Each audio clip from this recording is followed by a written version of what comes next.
Live from the Washington, D.C. area, it's the Inside Scoop. All the news that our viewers want to know. Now, here's the host. Welcome to Inside Scoop, Virginia. I'm Bettina Lawton, your host. Tonight we have with us Ben Tribbett to discuss the breaking news about what happened. And they just told me my mic is off, so I am going to have to turn it on again. The green light's on. She's on mic one. The light is on. Just fix it. Whatever. It's on. She's saying it's on. Is it a mute? Well, we're going to have to do this. I have no idea. Ben. All right. Tina told me to start talking in case you can't hear her. So today, the big breaking news, the Senate passed a redistricting plan on no notice that was passed out on the floor of the Senate. Surprised the Democratic senators, passed 20 to 19, all 20 Republicans voting in favor, all 19 Democrats opposed. The reason there was not a 40th senator was Senator Henry Marsh, who's a civil rights leader from the 1960s, who was elected to the Virginia Senate over 30 years ago, went to the inaugural for President Obama today. And Bill Bolling announced that he would not have voted yes on this. He knew about it and would not have voted yes, which is why the Republicans waited for Marsh to be out of town to push this through the Senate today, because it otherwise would not have had the votes to pass. So, at least, the Democrats apparently were caught completely unaware that this was coming up? Completely unaware. And I actually, ironically, happened to be watching the live feed when it happened, because it was directly after the appointment vote for Helen Dragus at the University of Virginia, which was a huge controversy down there. And a Republican senator rose and said, I have something to pass out on the floor. They adjourned for 5 minutes while this bill was being passed out in hard copy on the floor. There is no electronic version yet, other than the one I scanned and had put up on my blog. And said there will be 15 minutes of debate on whether this will be a substitute bill, and then 30 minutes on the bill itself, then they passed it. Well, now explain to people, because we did redistricting. There was the whole big fight about redistricting a year or so ago, because the census come out in 2010 and then you redistrict. So it is now 2013. How is it that we're doing redistricting again? Well, the General Assembly does redistricting almost every session of technical amendments to the districts. For example, precinct lines may change. They might move someone in and out of a district. Like Jim Dillard was drawn out of his district in the 1991 redistricting by Democrats. The next year they put him back in by just taking a couple streets and adding him back in. So the districts are changed, but they're technical amendments. This is the first time the technical amendments have been taken to mean a vast change in these districts. And the districts have really been dramatically changed by this move. This sounds a lot like, and this is a terrible thing, we were comparing last year with the voter identification and the personhood bill saying we don't want to be like Mississippi. This sounds a lot like what happened to Texas years ago, where the Democrats flew out of state so there couldn't be a quorum and all this kind of stuff. This is not, from my perspective, a good thing to have happened. So, to your knowledge, I mean, you write about this stuff all the time, is there any precedent in Virginia for this kind of thing? Just the technical amendments. But there's no precedent for this kind of widespread change. Now, in the past, there have been some congressional districts that were struck down by the court in the middle of redistricting. After they were drawn, the court struck them down later, so they had to redraw those congressional districts in the 90s. But never before, without a court striking down districts, have they done widespread changes to any sort of districts mid-cycle. Now, one of the things that was really big that I saw, and I guess it was on your blog, and it was the Richmond Times Dispatch, I think, is the other one that had it, said it actually eliminated a Democratic senator's seat. Correct. Okay, so right now there are 5 majority-minority seats in the state. This plan creates a 6th majority-minority seat downstate, and they eliminate the seat that's currently held by Senator Cree Deeds, whose district runs from Bath County out to Charlottesville. And they combined him with Emmett Hanger, who's a Republican senator from the Shenandoah Valley. So now Cree's district now is Bath, Charlottesville, and all of Augusta County, which is heavily Republican. And they create a new majority-minority seat in Southside. All the other senators still have a district, but many of the districts have so dramatically changed by this bill, they wouldn't recognize their own districts anymore. Well, this is really not good. And I will say, so that people know, that we did try to get a hold of the Senate, various senators in Virginia to come and talk about it. And they're in session, and so we can't do that. And hopefully we'll get an update from them and we'll see what their official view is on this. But how does this then work? As I read this, the brief piece that I read, it said it doesn't throw anybody out today, that this won't come up until they actually have to run for office again in 2015. 2015? Right, okay. because the lines, this is a technical amendment to both Senate and House districts. The House districts have very minor changes to them. And they'll be up in 2013. But the senators were elected for 4-year terms in 2011. And you can't end a senator's term prematurely. Okay. So those senators will stay in office until 2015 that were elected in 2011. So is this a bigger issue than the one Senate seat? Or is it just the only thing the Democrats have to do is figure out how to keep Creeds in the Senate? How big of an issue is this there's really? 7 Senate seats that they've changed that are dramatic enough that I would say there's a good chance they could go from Democratic to Republican from this plan. So this could take the Senate from 2020 to as much as 27 to 13 Republican, a supermajority. And are these Democrats that are, like Creeds is obviously not in Northern Virginia, so he would be more vulnerable. There's more Republican areas around him to try and create a problem for him. Are the other senators, Democratic senators, similarly from the rest of Virginia, or are there Northern Virginia senators impacted by this? Well, each one's a little bit different because there's a little different strategy behind each of the lines. So we could go more in depth on this. But big picture, Senator Ralph Northam, whose seat may be open because he's running for lieutenant governor, has had his district dramatically altered to pull some of the precincts that are heavily Democratic out of the city of Norfolk, out of the district, and pull him further up the Middle Peninsula into places like Middlesex, which is much more Republican. So his seat would be much more competitive now in a special election. Senator John Edwards from the city of Roanoke, his district after this last redistricting was the city of Roanoke, and it ran out to Blacksburg, which is also heavily Democratic. So he had a great seat. Right. Now his seat is the city of Roanoke, and it shoots out into far southwest Virginia, a much more competitive seat, something that's going to leave him extremely vulnerable. Senator Phil Puckett's seat was always competitive. He barely hung on in far southwest Virginia. They made that even more Republican, which will be even harder for him to hang on to, by pulling it down into Scott County, which is where Jerry Kilgore's from. Here in Northern Virginia, they have made Senator George Barker's district dramatically more Republican by pulling out the city of Alexandria and much of Lee district, which was included in his district. And he is now Clifton-Burke area. We could go more in depth on him because there's some interesting little characteristics of his district. They've also made Senator Dave Marsden's district, while making it more Democratic, it's a district he wouldn't recognize. It runs from his home just outside Lake Braddock High School in Burke and runs all the way down into Prince William County, where a majority of the population is now in majority-minority precincts in Prince William County.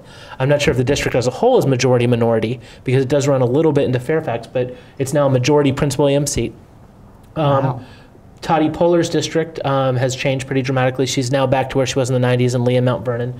And then most importantly are the 2 other potential open seats that are coming up soon. Senator Chuck Colgan, who's in his late 80s, right, who's a state senator. They've pulled him, in the last redistricting, they pulled him down from Manassas to southern Prince William County, which is heavily majority-minority, very Democratic, to safeten up his seat.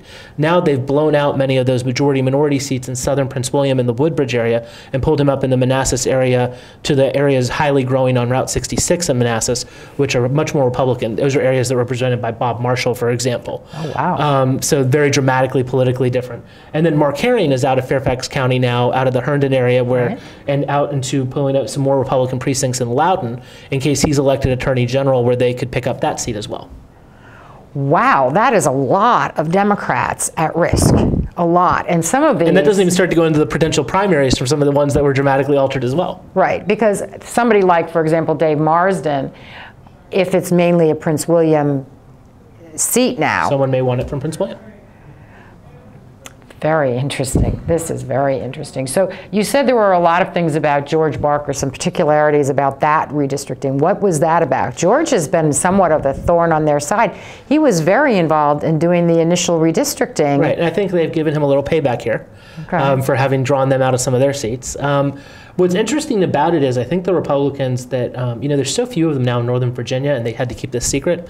I think they misdrew Barker's district of all the ones they were trying to pick up, because while they made it a lot more Republican, Republican. They actually made it into the Burke area in Clifton, which essentially, like, his Senate seat now is centered around the Robinson area, where he was PTA president. Much of the area where he was well known before he ever ran for office was never in his Senate district. Okay. And so even though the precincts are a little bit more Republican in the Burke area than you would get, say, in Alexandria, it's precincts where he could potentially do very well if he doesn't face a primary challenge himself, because he has a lot of new precincts as well. But it's a district that would be competitive for someone from the Burke area to be able to hold that for the Democrats, even though it's much more Republican than what it was after this last redistricting.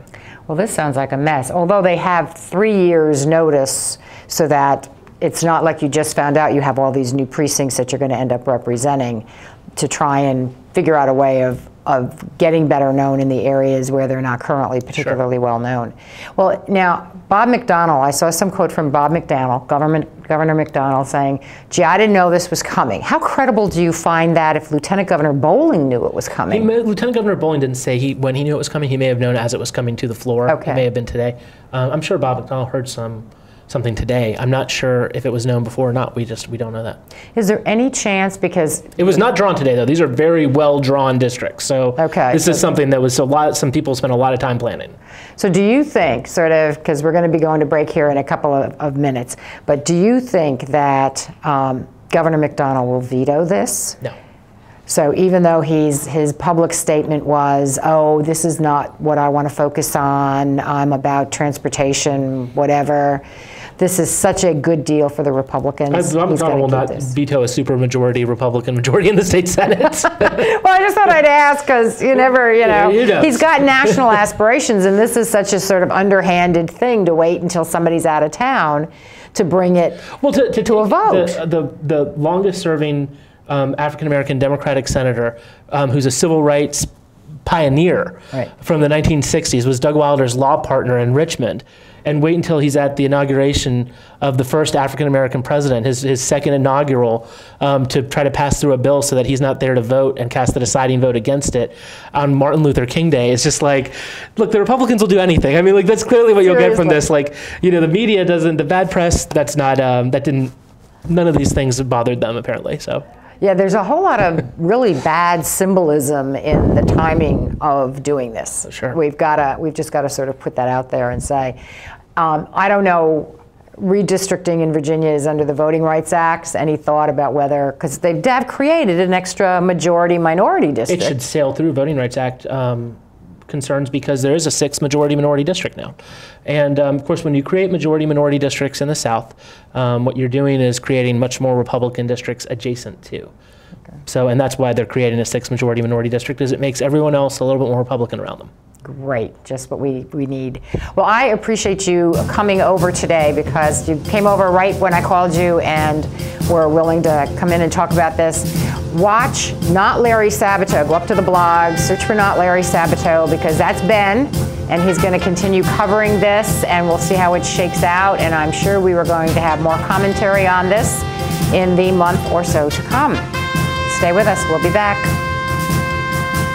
I need a job. Necesito trabajo. I would like to speak English better. Me gustaría hablar inglés mejor. I want to be a U.S. citizen. Quisiera ser ciudadano de los Estados Unidos. For over 35 years, Por más de 35 años, the Hispanic Committee of Virginia has been serving our community. el Comité Hispano de Virginia ha estado sirviendo a nuestra comunidad. Job training and placement, Capacitación, ayuda para conseguir trabajo, education for children and adults, educación para niños y adultos, immigration, naturalization, and medical referrals. ayuda para los procesos de inmigración y naturalización y orientación sobre médicos Are a small part of what we do. son solo una pequeña parte de lo que hacemos. For help, information, or to volunteer, Para ayuda, información o para ofrecerse como voluntario, contact the Hispanic Committee of Virginia, comuníquese con el Comité Hispano de Virginia, helping everyone participate more fully in American society. ayudando a todos a participar plenamente en la sociedad norteamericana.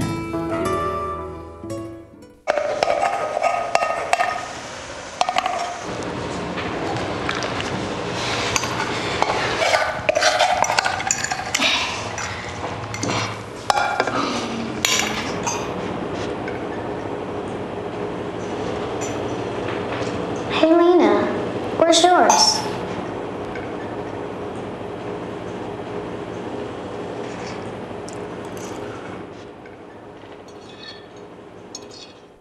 Would you notice if you were missing half your kidney function? According to the National Kidney Foundation, 20 million people have chronic kidney disease, and 20 million more may be at risk and not even know it. Anyone with high blood pressure, diabetes, or family history of chronic kidney disease is at risk.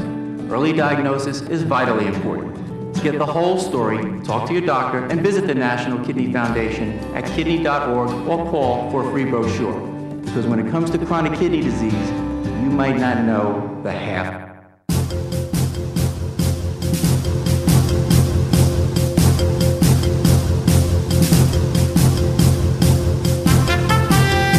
We're back to the Inside Scoop. Here again, your host. We're so talented. Amazing. Welcome back to Inside Scoop Virginia Politics. We have switched guests from Ben Tribbett, who was very gracious to come over here when I called to say what in the world is going on about this new Senate redistricting. We are now here with Cesar Del Aguila. Cesar is the chair of the Fairfax Democratic Party in Fairfax County. And Cesar, so what do you think, before we go back to what we really were going to talk about, what do you think about this whole mess down in Richmond? Wow. Can I say that? Wow. Yeah. Whoever thought 2013 was going to be boring in the state of Virginia, you've seen what is going to happen. It's just going to be a constant battle over who has voices and who does not. So. Well, and it's amazing because I know that they were trying, there was all of this talk about the Republicans saying they were going to keep a lid on the House of Delegates. They were not going to let all these crazy bills get out. They were not going to do this because, as we know, last year they got all the women in an uproar, they got all the minorities in an uproar, and now basically they're just willing to get all the Democrats, regardless of whatever demographic you might be in, to be in an uproar. Yeah, well, I mean, you got to hand it to them. This was a long time in planning, just waiting for the right time to, either someone's sick or not there to basically move on it. You got to tip the hat to them. It's, I heard someone say it takes some chutzpah. Yeah. So yeah, definitely. It does. Wow. I a little bit surprised that they, I think Ben put it eloquently, on the inauguration of the first African-American president on Martin Luther King Day to wait. Wow, that's all I can say. Yeah. Wow. Well, we will see what happens with this. I'm a little distressed that there are so many of the senators that Ben listed that are now have majorly different districts, are sitting in Fairfax County. Yeah, well, Democrats, Northern Virginia, this is a message, this is a wake-up call.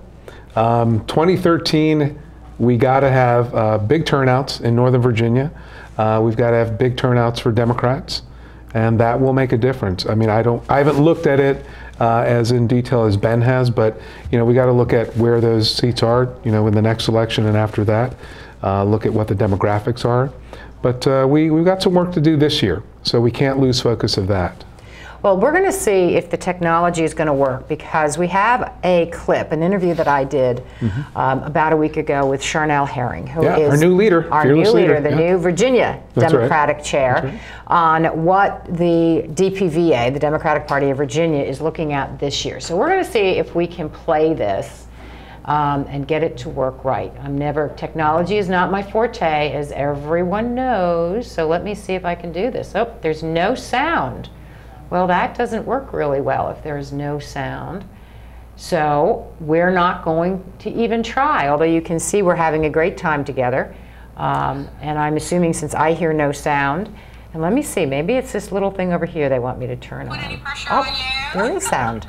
There you go. There you have Thank it. you, first of all, for having me. And we have great plans at the party. And in fact, we've started running immediately. We've hired and coordinated a campaign director for the state. And we're already starting implementing a regional film program. One of our challenges is capturing the energy that we had in 2012 for the 2013 elections. And I mean energy, not only voter turnout, but those important. And so we're starting early with that. People are still enthused about what's going to happen in the race in 2013. We've got to get the governor's mansion back, as well as our pickup seats in the House of Delegates. And with a good coordinated effort, I think we can make it.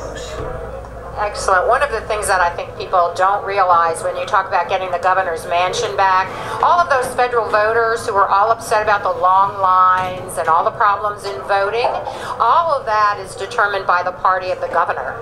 And so if we take the governor's mansion back, all of those federal voters will see a better situation. So they really have a huge incentive to come out and vote this year in our governor's race. You know, absolutely. And in fact, it's Democrats, we are the ones who hold the flagship to make sure that voting is easy and accessible. There is no reason that anybody should stand in line for 6 hours.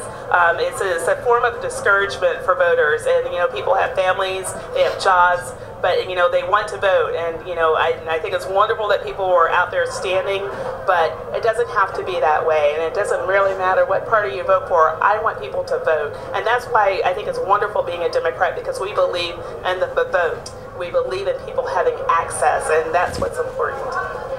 Well, let me ask you one last thing, because I know you've got to go. There are going to be legislation introduced in the General Assembly for the no excuse early voting. And are you in favor of that? And what do you think in terms of, does it stand a chance? It's been introduced before, it's always failed. Well, I'm actually sponsoring that bill.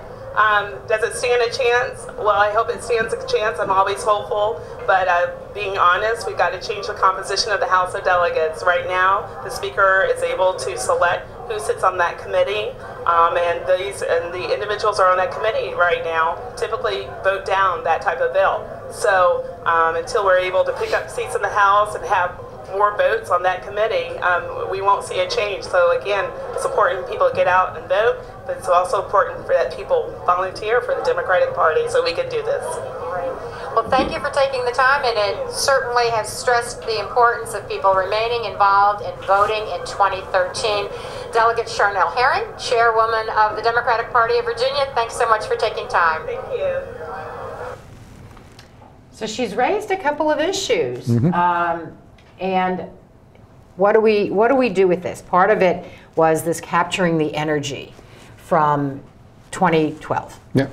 And in what people obviously know, those of us who watch us hear me say this all the time, that in order to win Virginia, you have to win Fairfax County. Absolutely. So Absolutely. If the state party can say we want to capture the energy from 2012, but really it's making sure that the people in Northern Virginia, in Fairfax County, in your domain, actually come out and vote. So what is the Fairfax Democratic Party going to be doing to try and recapture that energy? So, I mean, you felt the energy in the chairman's language there. She is driving a lot of this energy to carry over. We're doing it in Fairfax as well, but it starts at the top with the leadership. We've been given a vision, targets, and what we're going to do is take that energy and use the same model that the Obama campaign has shown us for 2 cycles now. It's at the neighborhood level, it's at the precinct block level, it's basically a network connection, touch points. We're going to follow that model and repeat it. We're not going to repeat the errors of the past where we kind of took some things for granted. We're going to continue the outreach to the ethnic community.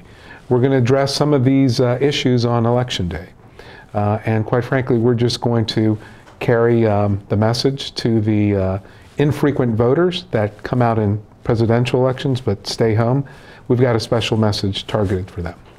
Well, and we had, of course, and everyone talks about how we had this great turnout in Virginia and in Fairfax County in 2008. And then, record numbers. Record numbers. Creamed the next year. Yep. All right. And so how do we avoid that? Now, I know that there has been a big push in Fairfax County in the party to make sure that the Obama for America, Organizing for America volunteers stay involved and feel welcomed in the party, because they sort of disappeared in 08. A lot of them were brand new. Absolutely. Some great ones stayed with us the whole time and have been absolutely marvelous, and we're, as I understand it, countywide trying to keep these folks in. How is that effort actually going? I think it's going great. I don't want to diminish the fact that it takes energy. It takes effort to keep those people engaged. But one thing the Obama for America campaign did for us this time around that wasn't as deliberate last time is direct encouragement to those volunteers and really explaining the consequences of only voting in presidential, specifically in a state like Virginia. Whereas, you know, we have elections every year, we have special elections, we have town elections, we've got every election every year, just about. So I think people are starting to wake up. I think people are starting to make the connection at the local and state level, not just in those presidential cycles. So we're going to do some things differently. We have been doing things differently, and we really have the Obama campaign to thank for that. And in a typical political party, and I know this is true in the Fairfax Democrats as well as in the Fairfax Republican parties, most of the organizing is done on precinct levels. They're not really done on this neighborhood level. Right. So is this going to require a huge reorientation of your structure? Is it going to be formal? Or is it just going to be you're going to try and keep the neighborhood leaders who were with OFA? What's the So thought? I think the concept is traditionally we have precinct captains. Right. That we have precinct captains year after year, and what we're seeing now, by the way, which is a great thing, at the county level, we have so many volunteers that want to stay on and join the county committee that we're actually having to raise the allocation levels of members that we can bring in. That is a great problem to have. Right. So what then do we do with these folks that are used to working in a structure like the OFA campaign? We can blend those two. We can kind of move some people around or give new tasks. There's a new way to do this. The OFA folks have shown us, and I think we need to leverage that as best as possible. And I'm not saying we're going to rip everything out and put new things in, but we're going to have a good merge and melding of the two infrastructures because we have a lot of energetic people, and we certainly want to deploy them where it makes the most sense. All right, so we can look for the neighborhood leaders, which as a precinct captain would be lovely to have folks out in the neighborhoods in an organized fashion. It's an idea. I think it's a good idea. We'll see how we take advantage of it. All right, well, good. Other energy kind of things. One of the things that Charnel talked about was they've hired this coordinated campaign director. Has that person been around long enough to start reaching out to county chairs? Is Fairfax County looking and saying, do we need to hire somebody? I know Fairfax County has one actual employee and everybody else is volunteers. So what's the theory on that? So for the coordinated effort, I have met them and I've seen them at some of the local county district committee meetings. So they're starting that push. We as the county committee, we do have a full-time person. We're certainly in a position to potentially hire someone for that specific role, but there's some things that we can certainly do to leverage sort of that effort that's going to be needed. Okay. Well, we have a lot more to talk about, both in terms of what Charnel said and how that's going to play in Fairfax County, and then we've got a bunch of other things that now that I've got you in the hot seat, I want to talk to you about. So stay with us. We will be back right after this public service announcement.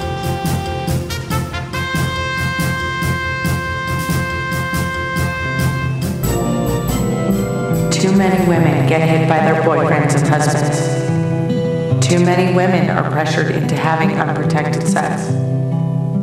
Half of the people in the world living with AIDS are women. It doesn't have to be this way. Together, we can change this reality. A world free of violence.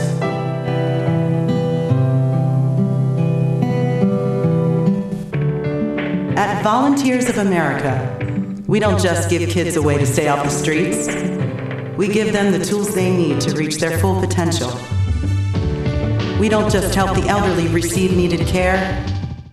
We help them live life to the fullest. We don't just provide food for homeless individuals and families. We provide job training and placement so they can buy groceries. Volunteers of America is a national organization that for over 100 years has provided programs and services that allow people to overcome their challenges to become vital members of their community. At Volunteers of America, we don't just help people, We help people help themselves. Find out how you can support the programs that are working in your community. Contact Volunteers of America today. Call 1-800-899-0089. Drivers face all kinds of distractions. Before your wireless phone becomes one of them, stop. Drive safely. Keep your phone in easy reach and dial sensibly. In bad weather or traffic, call later and use a hands-free device. Remember, with wireless, safety is your call.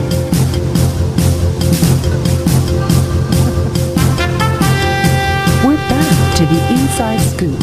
Here again, your host. Welcome back. I'm Bettina Lawton.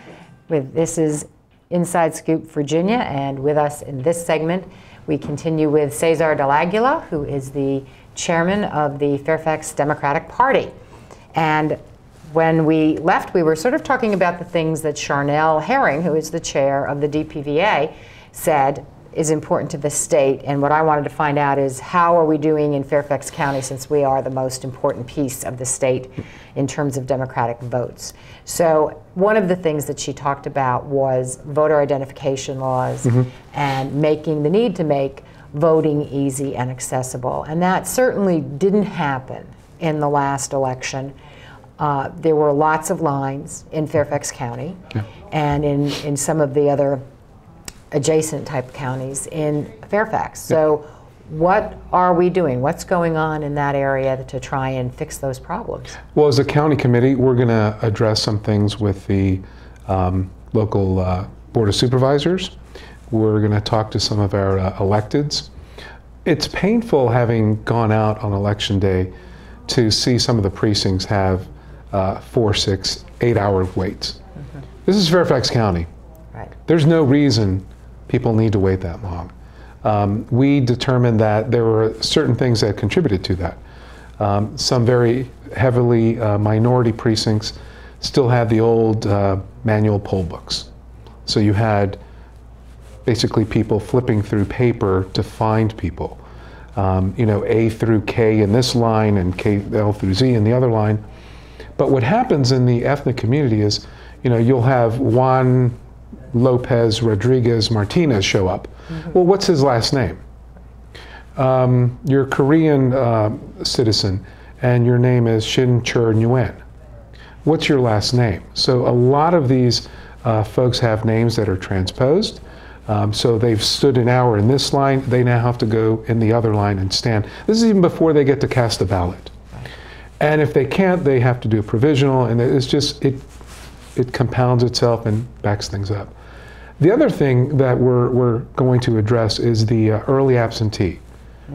That was an issue for a lot of our folks in that they were challenged and some reported being harassed. We have to look into that.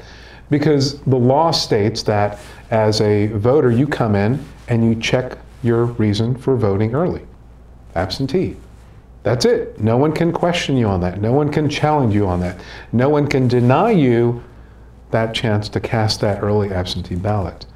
So if we get more people voting early, and as an American, as a citizen, why don't we want people to vote? We should be making it easier, not harder. And if you're going to give out free IDs to people, that's great. But you can't make it a tax on people. Some people take mass transit. Some people can't afford a car, so they don't have a driver's license. Well, then I'm in favor of everyone that if the law is going to be you got to have an ID, we need to give people free IDs, or we need to give people the opportunity to obtain those IDs. Some of the laws are a little bit restricting, but we're going to address the things that we can with the local and also the state elected officials. Well, I noticed, because I did a lot of shows last year in the run-up to the election on the voter identification law, and I've noticed in the paper the reports that they have extended, they've sort of killed, at least in the House of Delegates, the no reason early absentee. Anybody can go in who wants to go in. You don't have to fit yourself into one of those 18, 19 categories. They did decide that if you were over 65, mere age could now qualify you. But interestingly enough, and this really affects a number of people in Northern Virginia because our demographics are so young up here, people taking care of children under the age of 4, however, those people don't get to vote early, which I saw an interesting comment saying, how much more difficult is it for an older person to go and vote than it is for someone who's going to have to schlep along a bunch of little kids in order to vote? Didn't seem to have a great rational basis, unless you believe the report that it's the over 65s who vote Republican. Well, I'm an optimist. I think people are trying to do the right thing. The right thing is not to segment and discriminate groups of people. If it's good for this group, it's good for everyone. Let everyone just vote early, period. Get it over with. That way, we don't have the issues on Election Day. That way, when a machine goes down or lines get backed up, it's not as bad. Think about it. I mean, I was there at Skyline Precinct. There were elderly people waiting outside in the cold. 3-4 hours. Come on, guys. This is Fairfax County. This is America. Okay, we don't need to do this. And for those who forget, Skyline was still voting at 10:30 at night. I got the call that they were done at 11:15.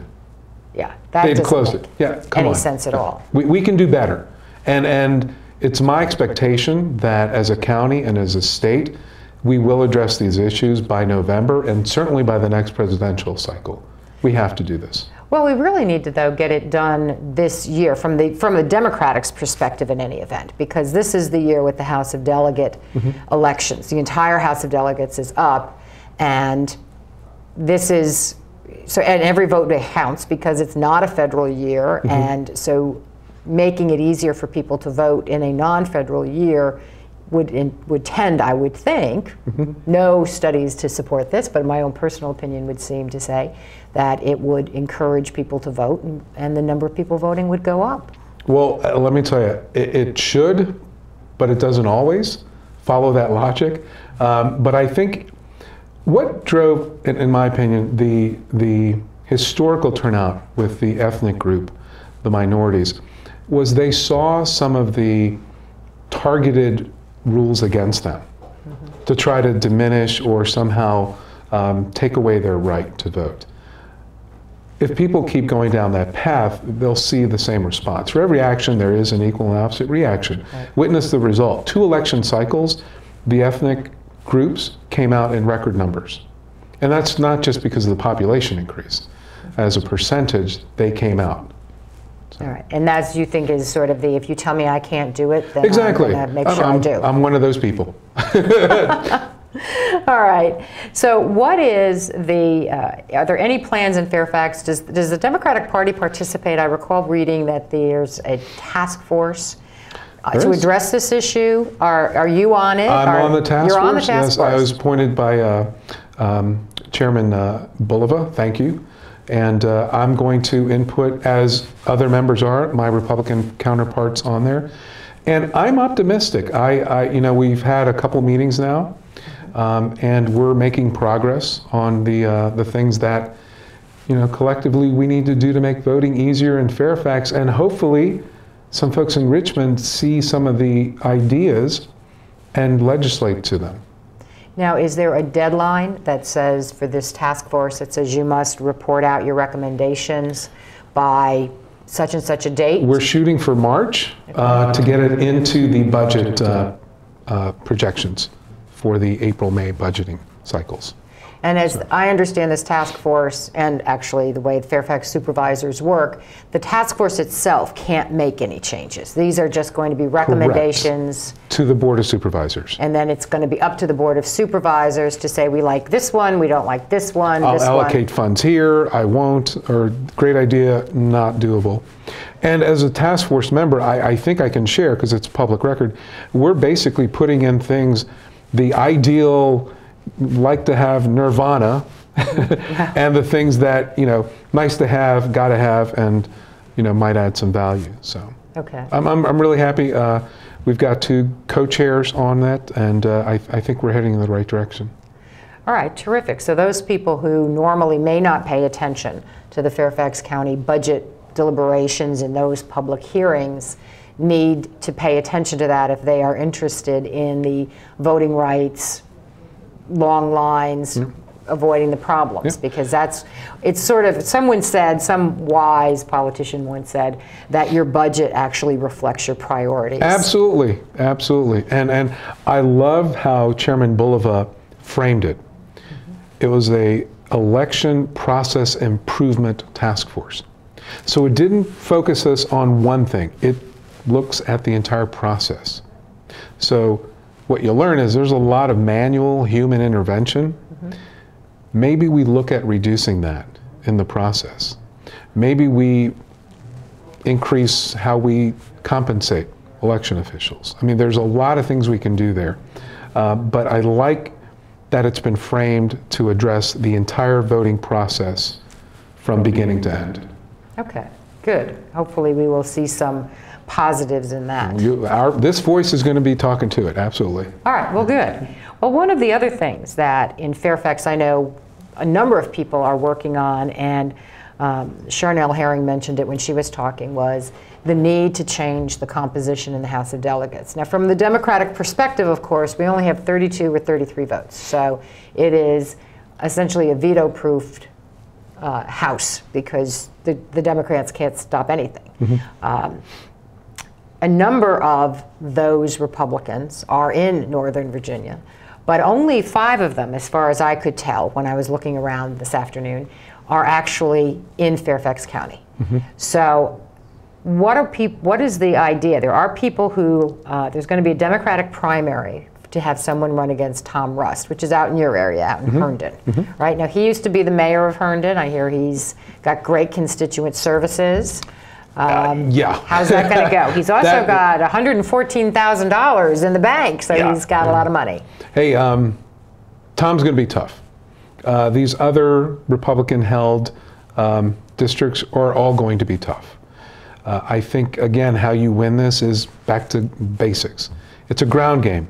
It's getting your people out on the doors, on the phones, donors donating, and just getting that message, that value message of why people should vote for our Democratic candidates. It's very simple. And if we take the lead from Terry McAuliffe down ticket, that's going to drive turnout. That's going to drive people to stay engaged over the summer into the fall for Election Day. This is going to be a tough year. I mean, even in Fairfax County. I had the pleasure of having lunch with my Republican counterpart. They are fired up. They feel really good about 2013. So Democrats better bring their game and step up, because we cannot afford to lose any more seats in the House or the Senate when that comes up. And we certainly got to deliver the governor, attorney general, and lieutenant governors. Well, we definitely can't have a statewide sweep again like we did in 2009. Fairfax will go blue. All right. Well, you've heard it here, people. Fairfax is going blue, and hopefully it'll go blue enough that we pull the rest of the state with us. So we're going to talk some more about the statewide races when we come back. We've got some clips from some of the candidates that we're going to show you. And so stay with us, because we will be right back.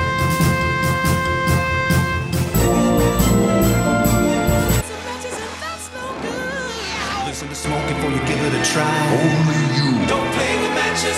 Don't play with fire. Cause there's nothing very funny about nothing very nice. Holy smile. So if a gorgeous force is what you desire, don't play with matches. Don't play with fire.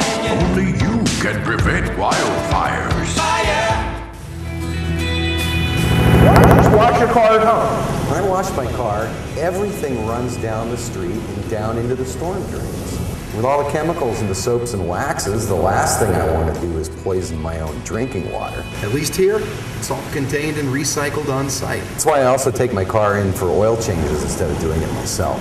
I might take a chance on spilling stuff. You know what the best part is? What?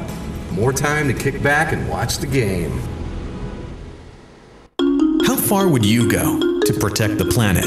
I want you to build an ark. Here we go. Okay, that's good. Oh, okay. Ow! Maybe there's another way. People, the flood is imminent! Is it too much to ask for a little precipitation? Go to fightglobalwarming.com to find out what you and your community can do to reduce global warming pollution.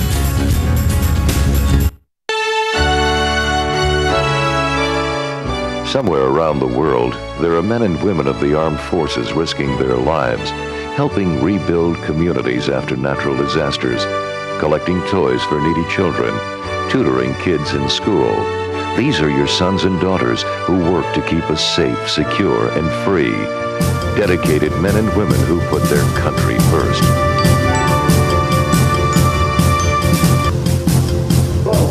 Hello. We're back to the Inside Scoop. Here again, your host. Welcome back. I'm Bettina Lawton, the host of Inside Scoop Virginia. I'm here with Cesar Del Aguila, the chair of the Fairfax County Democratic Party. In our final segment, what I want to talk to you about actually are all these statewide races. Fun. The fun year. Absolutely. We have the history, and that we don't elect a governor from the party of the president. We're going to break it this year. All right. Another guarantee. Absolutely. Okay. Well, you know, we did do back-to-back voting for Democratic presidents, That's right. which was unprecedented when we did it in 2008. So we're kind of on a streak here. 2008, 2012, we can do this in 2013 as well. Yep. So top of the ticket is Terry McAuliffe. Yeah. There is Fairfax's own. Fairfax's own, Terry McAuliffe. right. There is, I do want to say that there is someone who I don't know, and I don't actually remember the fella's name, who has said that he's going to run. We'll find out who runs. People collect petitions. I heard Saturday he was withdrawing. Really? So it is down to that. I verified. I heard Saturday he was withdrawing. Well, I'll tell you, this is the show to watch. Come to watch, We had make Ben news. on talking about what make happened news. today. Saturday, he's withdrawn. So we're back where Terry is the guy, Fairfax own. So he's obviously, and many people say he is like the Energizer Bunny. He is everywhere. He is incredibly positive and enthusiastic about Absolutely. Virginia. Yeah. So we will see how Terry goes. Obviously, he's running against, as far as we know, Ken Cuccinelli, maybe Lieutenant Governor Bowling. He's That's being a little possibility. cagey. It's a little possibility out there. He's a little Maybe. cagey about that, but which would be a very interesting race. There was some discussion that I heard in the last few days saying what they ought to do if Cuccinelli really thinks that he's got it wrapped.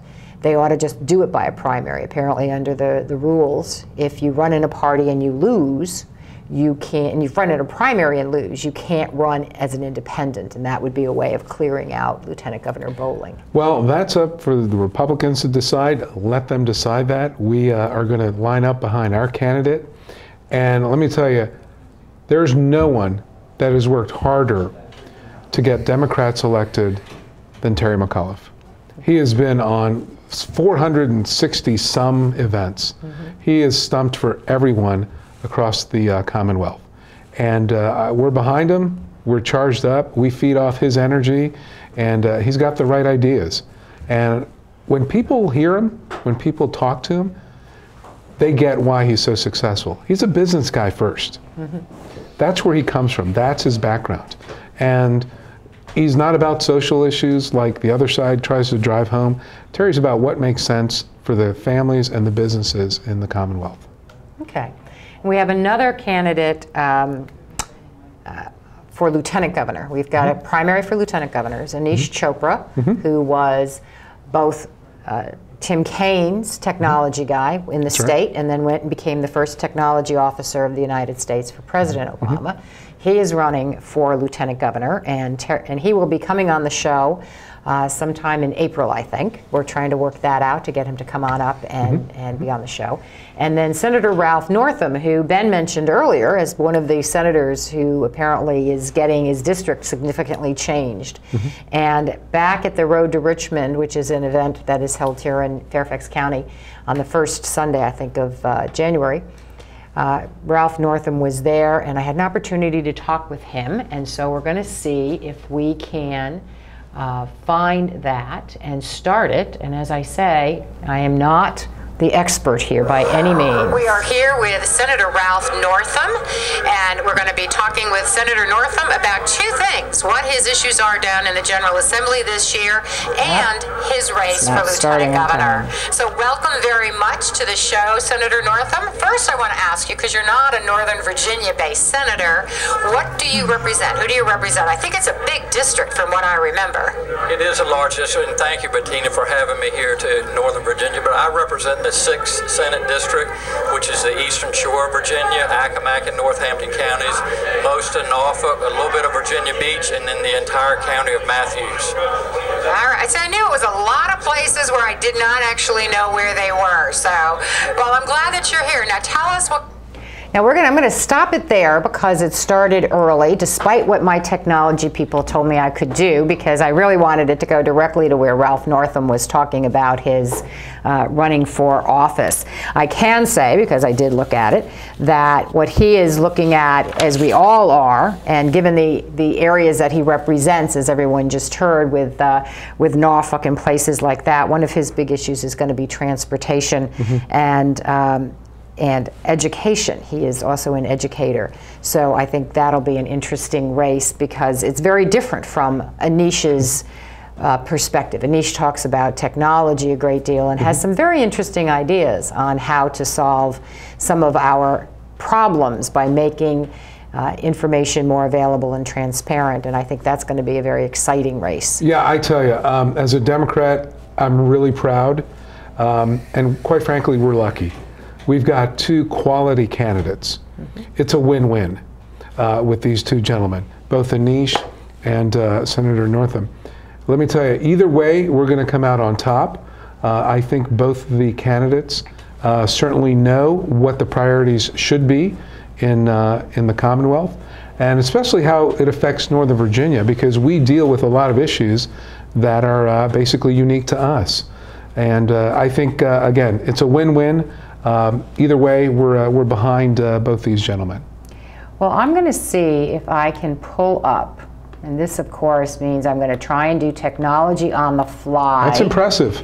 Yeah, oh, don't be impressed unless it works. That's my attitude about this. But we're going to see if we can't pull up Mark Herring, who is the candidate. Line when voting is a fundamental right, and we ought to be able to exercise it without taking the entire day off from work. So good luck with that. I think I get it. You have something else going on this year. You were the first candidate to declare that you were going to run for Attorney General. So how is that campaign going?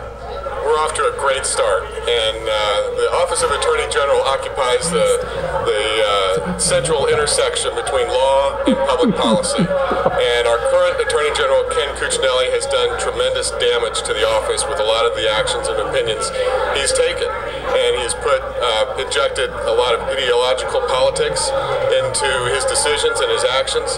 It's been damaging not only to the credibility of the office, but it has been expensive for taxpayers, and it has damaged our reputation as a state.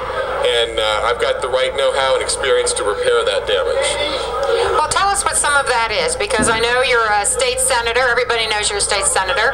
But tell us somewhat about your qualifications to be the Attorney General.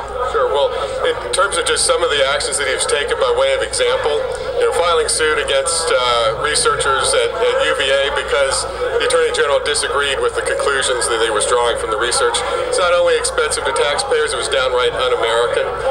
He's been extreme in his anti-choice and anti-LGBT issues, and so those are very high-profile issues, and I think it's changed people's impression of what the job is all about. And I've had a general civil practice for 22 years, so I've got exposure to a lot of different areas of the law. My family and I have lived in Loudoun County. I grew up there since the early 70s, and went to college and law school, and after law school wanted to practice in my own hometown where I grew up, and that was 22 years ago. My wife and I have 2 children. One's in college and the other's in high school. And I was first elected to office as a county supervisor in 1999, served on the Loudoun County Board of Supervisors, and then was elected to the Senate in 2006. I think all of those experiences are a great prerequisite to serving as Attorney General. So, and Mark Herring is also one of those folks that Ben mentioned earlier. That's my senator. That's my senator. Well, for now. For now. You may or may not have him, apparently, after this other thing. Yeah, so. Again, impressive guy. There's also a gentleman by the name of Justin Fairfax. And we're going to see Justin right now, because I have a clip All from right. Justin. Okay. And you can, we can play that. We're here with Justin Fairfax. Justin is an attorney from Fairfax County, and he is running for Attorney General. So I want to welcome you to the show, Justin, and I want to find out who you are and why are you running for Attorney General? Thank you very much, Bettina. It's an honor to be here with you today. I am a former federal prosecutor, so I was an assistant United States attorney in the Eastern District of Virginia in the Alexandria Division. I served in the Major Crimes and Narcotics Unit there, where I worked on a lot of cases having to do with violent crimes, gangs, guns, drugs, keeping our community safe from those type of criminals.